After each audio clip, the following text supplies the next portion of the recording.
Welcome back to Stooge Stream for another episode of Is It Worth Playing?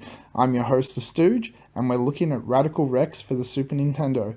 Now we're looking at the Super Nintendo version specifically because the Mega Drive Genesis version is different with different level design and different controls. So this is specific for the Super Nintendo version only.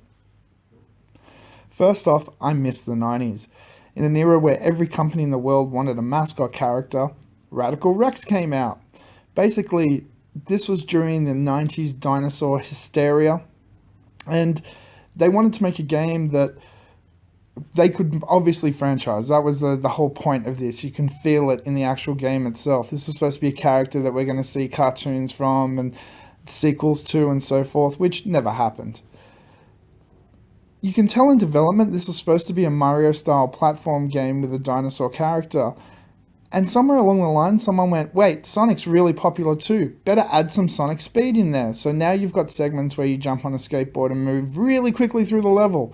The problem is this doesn't work properly because there's segments where if you slow down even slightly for a second, you can't get to the next bit. So you either have to die or try and get to another platform somehow miraculously, which you do once or twice here and there.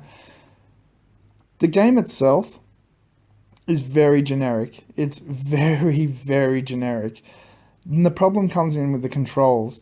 It just doesn't, it feels so stiff and loose at the same time. It's kind of weird to describe. When you're in the really fast motion segments a la Sonic on the skateboard, it feels too loose. When you're trying to platform, it feels too tight. There just doesn't seem to be a middle ground anywhere in this game. It's just not good.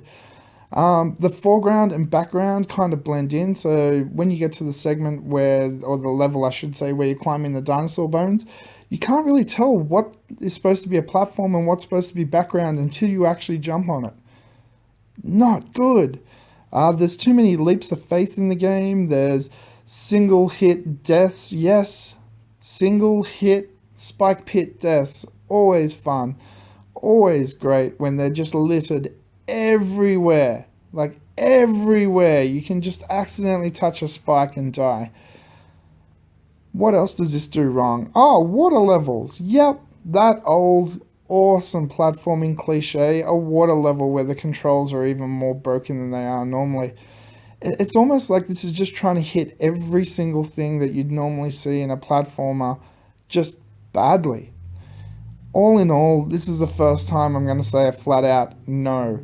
No, this is not worth playing. This is worth avoiding. I might look at the Genesis Mega Drive version in the future and see if it's different or better, but as far as the Super Nintendo version is concerned, this is a truly awful game. Stay away from Radical Rex.